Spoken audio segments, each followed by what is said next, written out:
Erasure Island by 1990s Chris.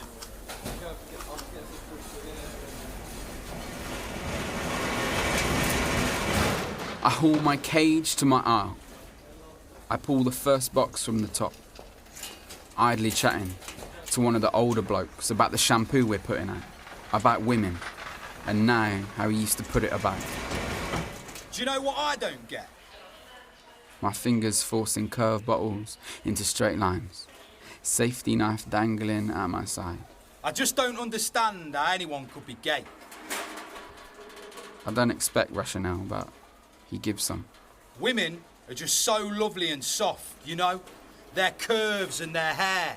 I can only agree with half of his logic, but I don't want that to come to the surface. I'm at work wrangling detangling conditioner onto the shelf, and this talk at this time makes me aware of myself, of my hands, my hips, the tautness of my wrists. I should grab this moment, twist it and own it. But blokes like you, love, neither can I. You just haven't found the right guy. I like lovely women, soft women, curvy women and their hair. And I like lovely men, soft men, curvy men and their hair. But none of this is any of his business. I haul my body into neutral, his throwaway comment a fist clogged in my throat. Any thought of retort is choked, I'm too late. A laugh escapes to cover the nerves. I feel guilty, I feel safe, I feel that's a privilege I don't deserve. He's moved down the aisle to body wash. I've heard 1,000 words aimed at people like me. They're not supposed to be said to people like me, like I haven't heard the same thing in the playground or the pub from my family and my friends, from the people that I love. I take another box, pushing it along the grey speckled floor with my foot, in shoes that aren't steel toe cap that I'm not supposed to wear anymore. This box is full of high shine lipstick, concealer and other cosmetics. I think about putting the ruby red in my pocket. Is it worth using my staff discount to get it? Girls slap it on so thick these days, he declares from the top of the middle aisle. I slap on a slight smile and pick at the packing tape on the box. My laugh as tinny as the tannoy. I start to peel it off.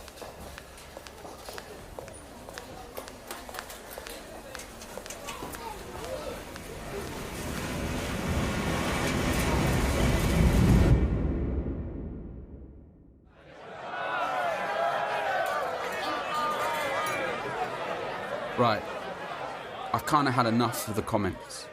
I'm just going to slip it in and see what they make of it. Amber Rose is hot, yeah, but do you know who's really fit? Tom Hardy. Hold my breath for the reaction, regret my momentary bravery. I sip my cider in a silence as they try to work out what to make of me. There are tense shapes of men. Polo shirts stiffen with shoulders that withdraw. Friendly faces curl into smirks. It's not the same anymore. Some take big gulps of lager. Needing a little too long to think, they gasp for air after half finishing their drinks. Others fidget, flicking beer mats with work-stained fingertips. Someone has put the heat lamp back on, warming the cold, golden sips, waiting for someone to call it what it really is. You're a funny one. You're making yourself sound gay. I suppose he's in good shape, yeah, but what would your missus say? I laugh. She'd probably agree. The tense shapes of men return to slouches, grins and chuckles. I loosen the grip on my pint. Pale-faced, white-knuckled.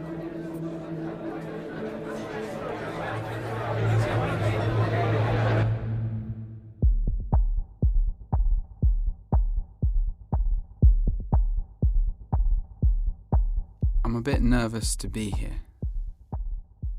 Although I've worn my pride pin, I'm not really sure if I fit. It's like wine. In a plastic tumbler or mug, it's still wine, but you can't quite properly enjoy it. There are a lot of loud shirts here. There are men looking at me, The drinks are cheap, and my body's at ease. Sort of. Between this and the local, this was a better choice. I'm singing the choruses of gay anthems, knowing just enough of the words at the top of my voice, with my partner, who is a woman, singing some of the words back to me. I just want to relate to somebody, feel the acceptance of somebody, with somebody who respects me.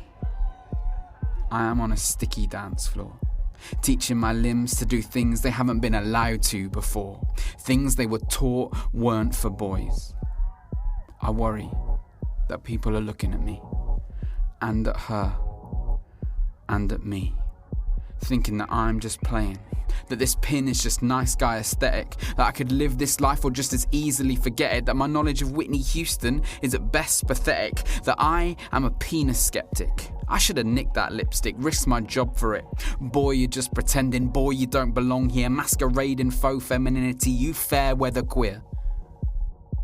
Only out when the rainbow is, dancing on the right side of history, hiding in plain sight, living a straight life, little effort, little mystery.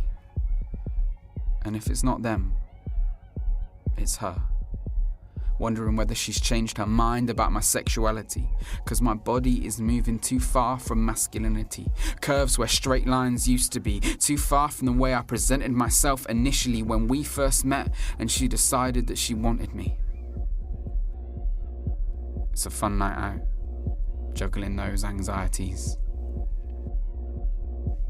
I know they're all coming from me. These people, these queer creatures of comfort between the binary, my people, have never said anything like that to me. And neither has she.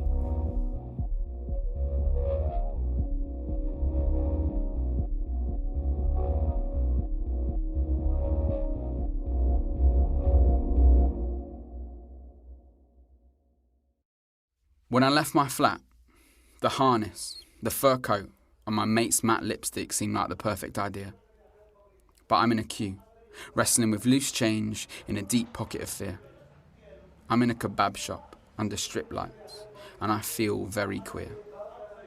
I speak to the same man I always do.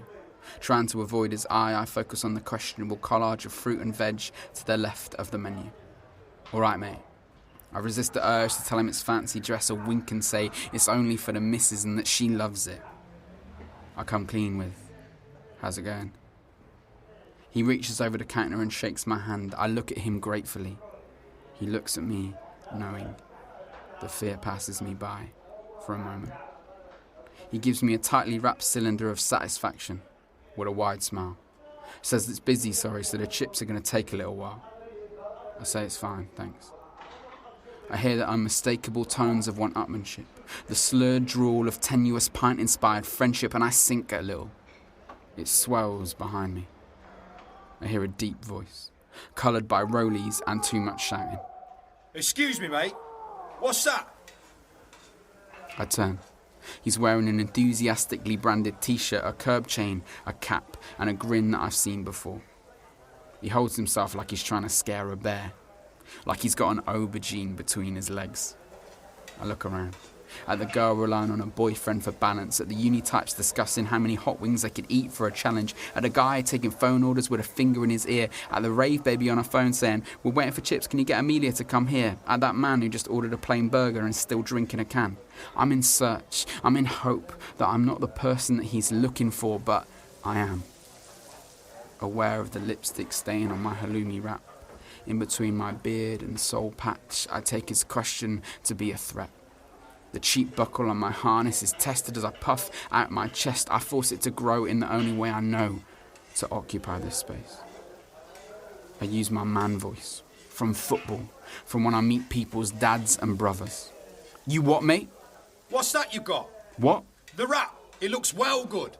Oh yeah, it's just halloumi. With all the salad? Yeah, with all the salad. Nice one, mate. Have a good night.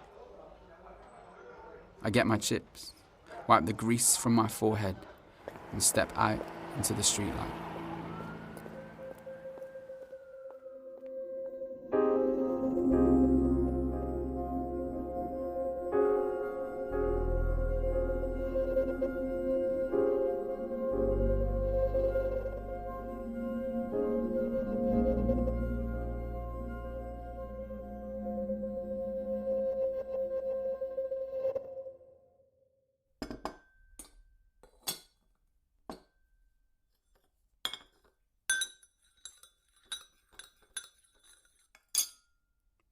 Mum.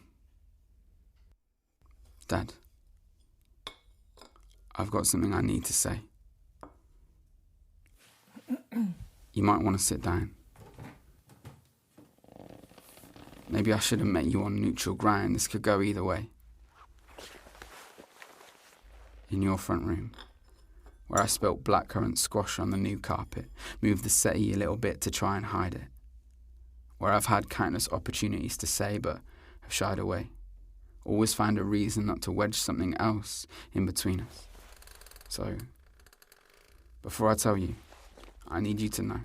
It's nothing about you or what you did or how you brought me up. What you did well. I've always had enough love. You know how I always liked silk scarves? Well, I still do. And you know how I used to like dressing up in Mum's clothes? Well, that's not really what I'm trying to say to you, but I guess that's part of it. A bit. No, sorry, I'm not getting this quite right.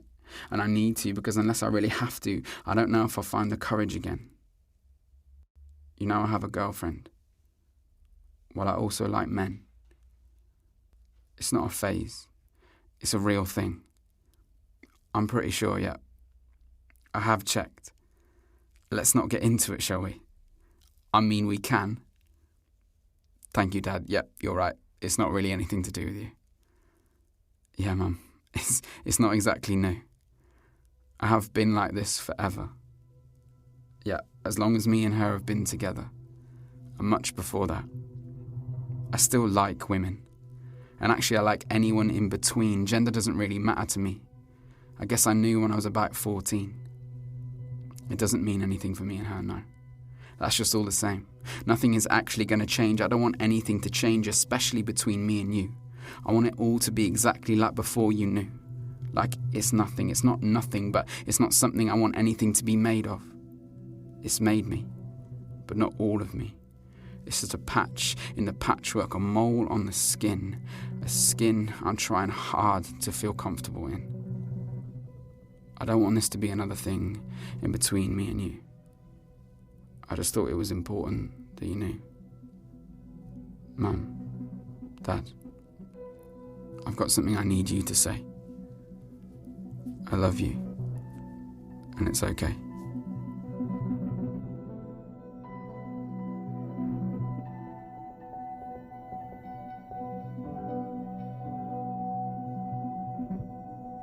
That was Erasure Island by 1990s Chris. The voice of the man was James Thrasivoulou. The assistant producer was Rosie Shewell, music and sound design by Liz Purnell, and the executive producer was Paul Dodgson.